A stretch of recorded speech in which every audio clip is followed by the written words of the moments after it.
नमस्कार प्रिय विद्यार्थियों, सीजी क्लासेस भारत पर आपका बहुत बहुत स्वागत है। प्रिय विद्यार्थियों, आज अपनी जीके की क्लास रहेगी और जीके में मिक्स मसाला क्लास ऐसी पेश करेंगे कि आप भी सोचोगे कि वास्तव में क्लास ऐसी होती है। तो सबसे पहले आज से रेगुलर आपकी नियमित रूप से कक्षाएं होंगी। मैं आपको स्टैटिक जीके, हिस्ट्री, पॉलिटी, जियो करवाने का कार्य करूंगा, हरियाणा जीके और हिंदी करवाने का कार्य करूंगा और विशाल सर आपको अपने इसी चैनल के ऊपर, इसी प्लेटफॉर्म के ऊपर सीजी क्लासेस भारत पर आपको मैथ, रीजनिंग और इंग्लिश करवाने की कोशिश करेंगे। बहुत बेहतरीन कंटेंट आपके सामने रखेंगे प्रिय विद्यार्थियों। तो आज मिक्स मसाला का पहला क्वेश्चन है कि कुंभ के मेले भारत में कितने स्थान पर लगते हैं। मैं टेक्निकल टीम से पूछना चाहूंगा, बोर्ड पूरा कवर हो रहा है क्या? वो रामफल हमारी टीम जुड़ी हुई है निरंतर आप तक बहुत अच्छा। ये जो वीडियोग्राफी कर रही है, ये लाइव क्लास सेशन चला हुआ है, इसके लिए बहुत बहुत हम एक बार रामफल थंबनेल आप कमेंट बॉक्स में लिखोगे रामफल टीम का बहुत बहुत धन्यवाद के लिए थैंक्स रामफल टीम लिख के भेजोगे। कुंभ के मेले भारत में कितने स्थान पर लगते हैं? ऑप्शन आपके सामने 1, 3, 4 और 7। तो जल्दी जल्दी से कमेंट बॉक्स में आंसर करेंगे प्रिय विद्यार्थियों, जल्दी जल्दी से कमेंट बॉक्स में आंसर करेंगे। तो प्रिय विद्यार्थियों, क्वालिटी सर थोड़ी और वो कर दीजिए, इसकी क्वालिटी को और अच्छा वो कर कीजिएगा। मैं रामफल टीम से कहूँगा, बच्चे कह रहे हैं क्वालिटी में सर थोड़ी ये सुमित भाई कर देंगे, बिल्कुल कर देंगे, दिक्कत मत मानो किसी प्रकार की। कुंभ के मेले भारत के अंदर, आपको पता है कुंभ के मेले प्रत्येक 12 वर्ष के अंदर आयोजन होता है, लेकिन अगर स्थान की बात करें तो प्रत्येक 4 वर्ष के बाद एक स्थान का नाम आ जाता है, नंबर आ जाता है। तो कुंभ के मेले जिस स्थान पर एक बार लग गया उसमें 12 साल के बाद लगता है। तो भारत में 4 स्थान पर लगते हैं। तो आंसर क्या हो जाएगा आपका? 4 इसका सही आंसर हो जाएगा। आइए देखते हैं कहाँ कहाँ लगते हैं, क्योंकि पेपर की खोपड़ी में अगर छेद करना है तो बारीकी से पढ़ना पड़ेगा प्रिय विद्यार्थियों। सफलता का कोई शॉर्टकट नहीं होता, कोई शॉर्ट ट्रिक नहीं होती। ध्यान से देखिएगा, लपेट मारेंगे क्वेश्चनों को, ध्यान से देखिएगा। यहाँ पर मैं लिखूंगा, सबसे पहले लिखूंगा स्थान, उसके बाद लिखूंगा नदी। किस नदी के किनारे ये स्थान है, ये नगर, ये शहर स्थित है जहां पर कुंभ के मेले भरता है। यहाँ पर नदी लिखूंगा। एक बार मैं टीम से कहूंगा, क्या क्लियर है? नीचे करना पड़ेगा। हाँ, लाइव सेशन में बिल्कुल आपका स्वागत है प्रिय विद्यार्थियों। मैं इसको साफ कर लेता हूँ बोर्ड को, थोड़ा ध्यान से देखिएगा। यहाँ पर लिखूंगा मैं स्थान, उसके बाद लिखूंगा नदी, और नदी के बाद आपका राज्य रहेगा प्रिय विद्यार्थियों, और राज्य के बाद राजधानी रहेगा। उसकी क्या राजधानी है? यहाँ से 16 क्वेश्चन कर लेंगे हम। ध्यान से देखिएगा प्रिय विद्यार्थियों, एक बार बिल्कुल ध्यान से देखिएगा। स्थान, नदी, राज्य और राजधानी, ध्यान से देखिएगा। सबसे पहले बात आती है हरिद्वार की। हरिद्वार किस नदी के किनारे है? तो गंगा नदी के किनारे प्रिय विद्यार्थियों, गंगा नदी के किनारे है। किस राज्य के अंदर है? तो उत्तराखंड के अंदर है। किस राज्य के अंदर है? उत्तराखंड के अंदर है। और उत्तराखंड की राजधानी क्या हो जाएगी? देहरादून। इसकी 2 राजधानी में से गैरसैंण और देहरादून, लेकिन मैं ओनली आपसे सीधी राजधानी अगर पूछ ले तो देहरादून करना है। उसके बाद हरिद्वार, गंगा, उत्तराखंड, देहरादून। उसके बाद में अगला आपका आता है प्रयागराज का पहले नाम प्रयागराज ही था, लेकिन अकबर ने इलाहाबाद कर दिया था। फिर उसका बाद में नाम फिर इलाहाबाद ही रहा, और माननीय मुख्यमंत्री यूपी, आपको पता होगा आदित्य योगीनाथ जी ने इसका नाम दोबारा से प्रयागराज कर दिया गया है। ये वही प्रयागराज है जिसमें हॉकी के जादूगर कहलाए जाने वाले मेजर ध्यानचंद का जन्म हुआ था।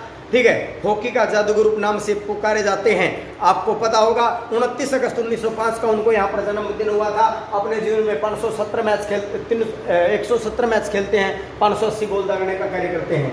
ठीक है, अब ध्यान से देखिएगा प्रयागराज। उसके बाद ये कहाँ पड़ता है? गंगा प्लस में यमुना नदी। यहाँ पर गंगा यमुना के संगम प्लस में पौराणिक नदी भी थी, एक पौराणिक नदी जिसका नाम था सरस्वती। गंगा यमुना प्लस में पौराणिक नदी सरस्वती, ये याद रख लेना, गंगा यमुना संगम। उसके बाद ये राज्य पड़ता है उत्तर प्रदेश, यूपी के अंदर उत्तर प्रदेश। और उत्तर प्रदेश की राजधानी क्या है? लखनऊ है। क्या है? लखनऊ है। ये भी आपको पता होना चाहिए, लखनऊ है। अब यहाँ पर मैं ये ज़्यादा बड़ा हो गया इसलिए इसको बाहर लिख देता हूँ, पौराणिक नदी सीधे लिख देता हूँ गंगा यमुना संगम, क्योंकि वर्तमान में तो ये सरस्वती नदी विलुप्त हो चुकी है। तो गंगा यमुना संगम लिख देता हूँ, जहाँ पर ये मिलती है नदियाँ दोनों, वहाँ प्रयागराज इलाहाबाद के अंदर ये लगता है। उसके बाद अगले, ये नंबर 1 की बात हो गई। नंबर 2, तीसरा जो मेला है, हमारा आंसर 4 था, वो आपका लगता है उज्जैन के अंदर। वो कहाँ लगता है? उज्जैन के अंदर। और उज्जैन कहाँ पर पड़ता है आपका? उज्जैन की बात करें तो ये मध्य प्रदेश के अंदर पड़ता है। नहीं, नदी की बात करें तो नदी शिप्रा नदी के किनारे, शिप्रा नदी के किनारे। और ये पड़ता है आपका मध्य प्रदेश के अंदर। उज्जैन कहाँ पर पड़ता है? मध्य प्रदेश के अंदर पड़ता है। और मध्य प्रदेश की अगर राजधानी की बात करें तो भोपाल हो जाएगी प्रिय विद्यार्थी, भोपाल मध्य प्रदेश की राजधानी भोपाल हो जाएगी। उसके बाद में अगला बात करते हैं नंबर 4 की। ये ऐसे ही आपको टेबल बनानी है। और प्रिय विद्यार्थियों हमारे साथ आप जुड़े रहिएगा। अगर ऐसे आप जुड़े रहोगे तो बहुत अच्छे हम कार्य करेंगे। आगे देखिएगा, अगला जो नंबर 4 पे आता है वो आता है नासिक। प्याज बहुत होते हैं, आपको पता होगा नासिक के प्याज आपने खाए होंगे कभी। नासिक की बात करते हैं तो ये गोदावरी नदी के किनारे मेला लगता है। गोदावरी नदी के किनारे पड़ता है आपका ये नासिक। राज्य की बात करें तो महाराष्ट्र हो जाएगा। और महाराष्ट्र की राजधानी की बात करें तो मुंबई हो जाएगा। क्या हो जाएगा? मुंबई हो जाएगा। तो ध्यान से देखिएगा, एक बार मैं वीडियो की क्वालिटी चेक कर लेता हूँ। बिल्कुल सही से आपके, मेरे ख्याल से बिल्कुल बहुत अच्छी क्वालिटी में ये वीडियो चल रही है, किसी प्रकार की कोई दिक्कत आपको नहीं होगी। बहुत अच्छी क्वालिटी की वीडियो आप देख पा रहे होंगे। अपने फ़ोन की क्वालिटी को बढ़ाकर देखिएगा, अगर आपको धुंधला दिखाई दे रहा है तो। सथान नदी राज्य और उसके बाद में आपका ये राजधानी, ये हमने कहा। तो जो बच्चे ध्यान से सुन लो, SSCGD के भी फॉर्म हो गए, उसमें भी जिक्के आनी आपकी। SSCGD के फॉर्म निकले हुए हैं।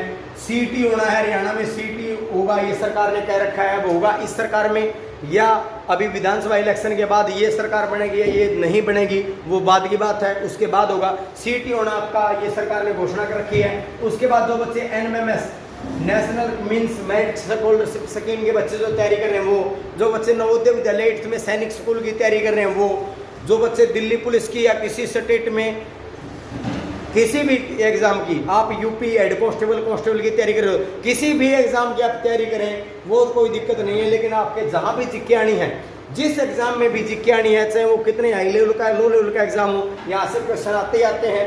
तो कृपया करके आप सेशन को शेयर जरूर कर दें, शेयर जरूर कर दें। और आपको एक सूचना और देना चाहूँगा, अगर कोई बच्चा ऑफलाइन पढ़ना चाह रहा है तो हमारी एकेडमी भुन्ना के अंदर है, टारगेट 40 अकेडमी। टारगेट 40 अकेडमी भुन्ना के अंदर है। बहुत अच्छा कंटेंट हम करवाने की कोशिश कर रहे हैं। हमारी ऑफलाइन क्लास रहती है टारगेट 40 अकेडमी में, online platform CG classes Bharat है।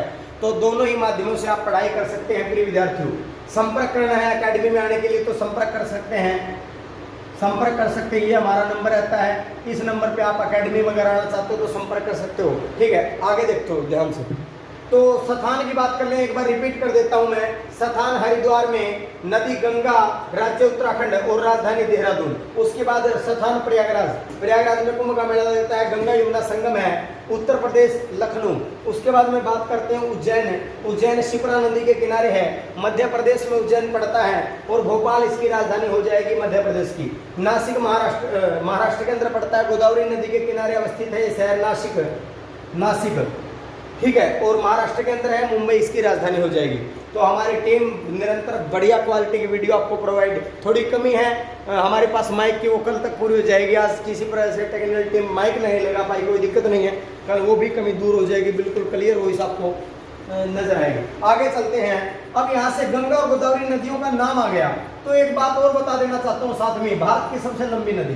देखो 3 क्वेश्चन लिखने आपको, बहुत इंपॉर्टेंट क्वेश्चन है। बात करते हैं जियो के अंतर्गत आते हैं, ये ज्योग्राफी के अंतर्गत बहुत पूछे जाते हैं बार बार परीक्षाओं में। एक पूछा जाता है उत्तर भारत की सबसे लंबी नदी, उत्तर भारत की सबसे लंबी नदी पूछा जाता है। एक पूछा जाता है दक्षिण भारत की सबसे लंबी नदी, दक्षिण भारत की सबसे लंबी नदी पूछा जा सकता है। एक पूछा जा सकता है आपको भारत की सबसे लंबी नदी। तीनों ही क्वेश्चन भिन्न भिन्न है। भारत की सबसे लंबी नदी, देखो 3 क्वेश्चन है, मोस्ट इंपोर्टेंट क्वेश्चन है तीनों ही। अगर आपसे पूछ रहे उत्तर भारत की सबसे लंबी नदी, तो आंसर हो जाएगा गंगा। गंगा की लंबाई कितनी? 2525 किलोमीटर है, 25 किलोमीटर है। दक्षिण भारत की सबसे लंबी नदी, जहां पर नासिक गोदावरी नदी के तट पर मेला भरता है, तो वही हो जाएगी गोदावरी। गोदावरी की लंबाई पूछ ली जाती है, 1465 किलोमीटर आई है। उसके बाद भारत की सबसे लंबी नदी पूछ ले तो भी आपका आंसर गंगा हो जाएगा, और गंगा की मैंने आपको लंबाई लिखवा दी। ध्यान से देखिएगा, उत्तर भारत की सबसे लंबी नदी पूछे तो गंगा 2525 किलोमीटर। अगर पूछ ले दक्षिण भारत की सबसे लंबी नदी तो गोदावरी 1465 किलोमीटर। अगर पूछ ले भारत की सबसे लंबी नदी तो भी गंगा है, उत्तर भारत की पूछ ले तो भी गंगा है, दक्षिण भारत की थोड़ा परिवर्तन हो जाएगा, गोदावरी हो जाएगी, और लंबाई भी पूछ ली जाती है 1465 किलोमीटर। ठीक है, तो आगे देखते हैं। ये क्वेश्चन हमारा उसी में से था, क्योंकि आपको पता है प्रयागराज हरिद्वार भी गंगा नदी के किनारे मेला भरता है, प्रयागराज वाला भी गंगा यमुना संगम, और गोदावरी के जो नासिक महाराष्ट्र में जो मेला भरता है गोदावरी। तो ये क्वेश्चन था। नेक्स्ट क्वेश्चन हमारा जो हो जाएगा वो है हड़प्पा सभ्यता की खोज किस वर्ष हुई? किस वर्ष हुई? ये क्वेश्चन हमारा आंसर हो जाएगा 1920 के अंदर, 1921 के अंदर, 1900 यहाँ पर मैं कर देता हूँ 1919, 1920, 1922 और 1947। बताएं, 4 ऑप्शन आपके सामने हैं, फटाफट से आंसर कीजिएगा, फटाफट से आंसर कीजिएगा प्रिय विद्यार्थियों। आंसर आने शुरू हो गए। जतिन एनएमएमएस का जो बच्चा हमारे पढ़ता है, जतिन बहुत बढ़िया बेटा 1921 कह रहे हैं, बहुत बढ़िया। रोहित 1921 बहुत बढ़िया। ममता रश्मि 1921 बहुत बढ़िया, बहुत बढ़िया बेटा, बहुत बढ़िया। लाइव क्लास में ऐसे ही आप आंसर करते रहें। और क्लास खत्म होने के बाद कमेंट बॉक्स में एक प्रश्न मैं छोड़ के जाऊंगा, उसका आंसर कमेंट बॉक्स में करना है, और अगर आप दे पाए जवाब तो सही है, अन्यथा कल की क्लास में उसका हम आंसर देंगे। ठीक है, तो ये आपके सामने डेली एक क्वेश्चन रखा जाएगा, जो बच्चा सही बताएगा उसके लिए इनाम भी हम रखने की कोशिश करेंगे, और वो आपके घर पर ही डिलीवर करवा दिया जाएगा, पहुंचा दिया जाएगा। ठीक है, तो ध्यान से देखिएगा, इनाम भी रखेंगे, इनामी क्वेश्चन भी रखेंगे। एक बार ये श्रृंखला शुरू की है, 15-20 दिन पढ़ के देखो, तब तक बहुत कुछ हो जाएगा, और फिर आपके सामने वो रखेंगे। तो ध्यान से देखिएगा, इसका सही आंसर क्या हो जाएगा 1921 के अंदर, क्योंकि इसका हड़प्पा सभ्यता नाम ही क्यों पड़ा? हड़प्पा की खोज हो गई थी, किस वर्ष हो गई थी? वो हुई थी 1921 में। किसने की थी? दयाराम साहनी ने।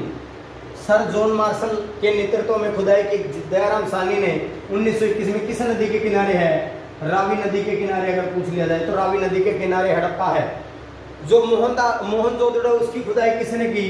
राखाल दास बनर्जी ने की। ये राखालदास बनर्जी ने की। उसके बाद में ये किस नदी के किनारे है? सिंधु नदी के किनारे है। ये क्वेश्चन बार बार आपको ये गलत होते हैं, तो ध्यान रख लेना।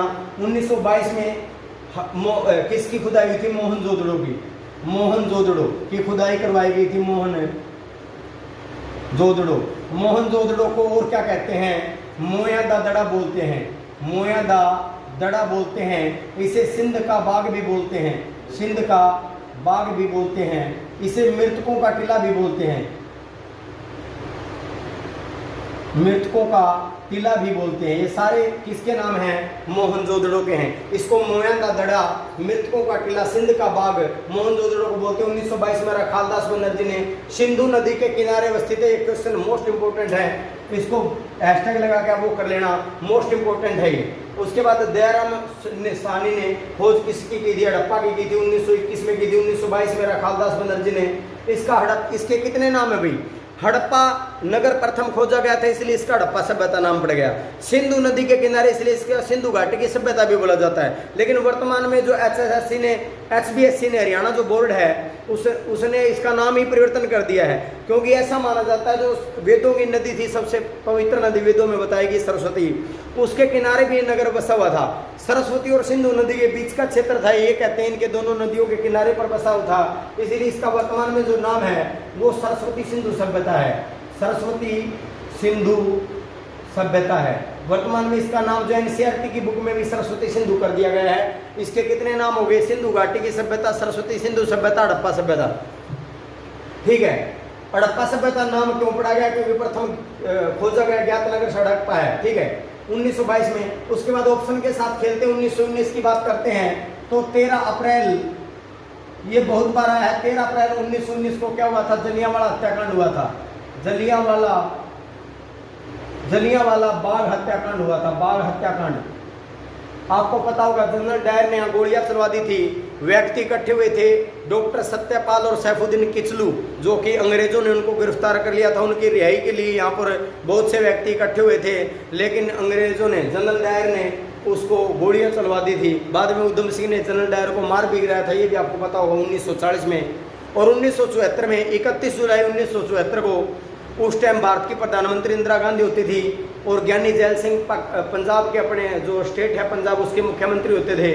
उन्होंने कह करके इंदिरा गांधी को अस्थियां भारत मंगवाने का कार्य किया था 1974 में। अभी हाल ही में एक परीक्षा का आयोजन हुआ था, उसमें क्वेश्चन आया हुआ था कि उधम सिंह की अस्थियां भारत कब लाई गई, तो वो तारीख थी 31 जुलाई, वो साल था 1974 का, जब इंदिरा गांधी भारत की प्रधानमंत्री होती थी। ज्ञानी जैल सिंह पंजाब के सीएम होते थे, उन्होंने कह करके अस्थियां मंगवाई थी। 1940 में हत्या की थी माइकल ओडायर की, ठीक है, ध्यान रख लेना बात, जलियांवाला बाग हत्याकांड। तो उसका बदला लिया था उधम सिंह ने 1940 के अंदर। जून 1940 की घटना है, 13 अप्रैल 1919 को जलियांवाला बाग हत्याकांड हुआ था, आपको पता होगा।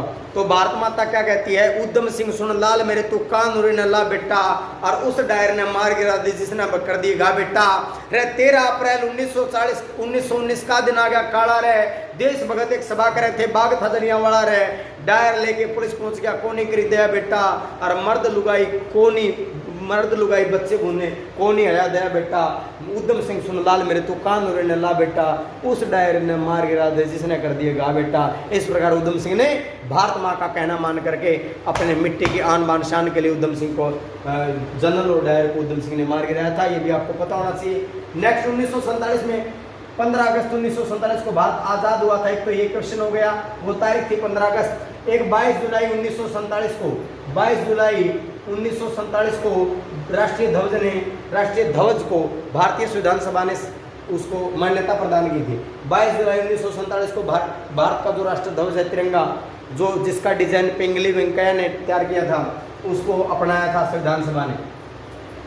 तो नेक्स्ट क्वेश्चन सर, आज के लिए इतना ही। एक क्वेश्चन और करवा देते हैं, एक क्वेश्चन और करवा देते हैं आपको अच्छा सा।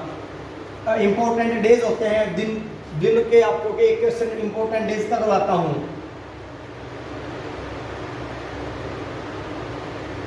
विश्व युवा दिवस कब मनाया जाता है? विश्व युवा दिवस कब मनाया जाता है? ऑप्शन है आपके सामने, 10 जनवरी, 12 जनवरी, उसके बाद में 12 अगस्त और 19 नवंबर। एक ऑप्शन और दे देता हूं आपको मैं, आप लिख लीजिए 5 जून। ये आपके सामने ऑप्शन है, तो बताइएगा जल्दी जल्दी कमेंट बॉक्स में आंसर कीजिएगा। विश्व युवा दिवस कब मनाया जाता है? विश्व युवा दिवस कब मनाया जाता है? तो आपका सही आंसर क्या हो जाएगा? 12 अगस्त। कमेंट बॉक्स में आंसर किया करो भाई आप भी जल्दी जल्दी से। तो क्या हो जाएगा? 12 अगस्त हो जाएगा। 10 जनवरी को क्या मनाते हैं? विश्व हिंदी दिवस मनाते हैं। क्या मनाते हैं? विश्व हिंदी दिवस मनाते हैं हम लोग। 12 जनवरी को राष्ट्रीय युवा दिवस मनाते हैं हम लोग। राष्ट्रीय युवा दिवस मनाते हैं हम लोग। विश्व युवा दिवस मनाते हैं हम लोग। विश्व युवा दिवस मनाते हैं हम लोग। उसके बाद में 19 नवंबर को अंतर्राष्ट्रीय पुरुष दिवस मनाते हैं हम लोग। उसके बाद में 5 जून को विश्व पर्यावरण दिवस मनाते हैं हम लोग। सारी बातें मोस्ट इम्पोर्टेंट हैं, ध्यान से देखिएगा, समझने की कोशिश कीजिएगा। विश्व हिंदी दिवस 10 जनवरी को, 12 जनवरी को राष्ट्रीय युवा दिवस मनाते हैं हम। राष्ट्रीय युवा दिवस क्यों मनाते हैं हम लोग? क्योंकि इसी दिन वो साल थी 1863 की, किसका जन्म होता है? स्वामी विवेकानंद का जन्म होता है। स्वामी विवेकानंद का जन्म हुआ था, कब हुआ था? 12 जनवरी, वो साल थी 1863 की। 12 जनवरी 1863 को स्वामी विवेकानंद का जन्म हुआ था। इनके गुरु का नाम क्या था? रामकृष्ण परमहंस था। इन्होंने रामकृष्ण परमहंस रामकृष्ण मिशन की स्थापना की थी इन्होंने। अगर पूछ लिया जाए रामकृष्ण मिशन की स्थापना किसने की, तो अपने गुरु की याद में स्वामी विवेकानंद ने की।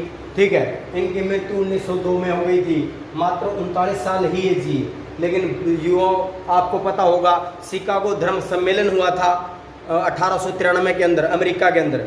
उसमें इन्होंने लोग कह रहे थे जो विदेश से अंग्रेज बैठे हुए थे कि ये क्या बोलेगा, गेरुए वस्त्र धारण किया, गेरुए वस्त्र में क्या बोलेगा, इसको क्या आता है। लेकिन जब स्वामी विवेकानंद ने कहा लेडीज एंड जेंटलमैन और अमेरिका, मेरे अमेरिका के बहनों भाइयों, ये बात जब बोली तो कहते हैं 22 मिनट तक तालियां गड़गड़ाती रही, तालियां 22 मिनट तक बजी और विश्व में ये ही रिकॉर्ड ही रहा कि आज तक इतनी एक बात पर इतनी तालियां कभी नहीं बजी। तो ऐसे थे हमारे स्वामी विवेकानंद जी, जिनको हम कोटि कोटि प्रणाम करते हैं। तो क्वेश्चन देखिएगा, विश्व हिंदी दिवस 10 जनवरी को। आपसे मैं क्वेश्चन पूछूंगा, आज छोड़ के जा रहा हूं। अभी सितंबर महीने में आना है राष्ट्रीय हिंदी दिवस, आपको बताना है राष्ट्रीय हिंदी दिवस कब मनाएंगे हम, सितंबर में आएगा अभी।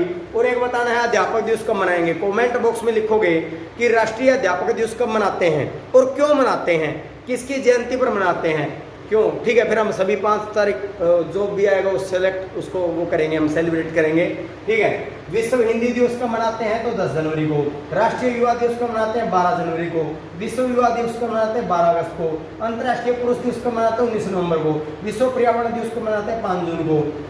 12 जनवरी 1863 में स्वामी विवेकानंद का जन्म हुआ था, इसीलिए हम राष्ट्रीय युवा दिवस मनाते हैं। ये भी बात आपको क्लियर कर दी। तो आज के लिए इतना, इन्हीं शब्दों के साथ आपको 2 क्वेश्चन छोड़ के मैं जा रहा हूँ। पहला क्वेश्चन आपका ये है कि राष्ट्रीय अध्यापक दिवस, दूसरा राष्ट्रीय हिंदी दिवस कब मनाते हैं। नमस्कार, जय हिंद, जय भारत।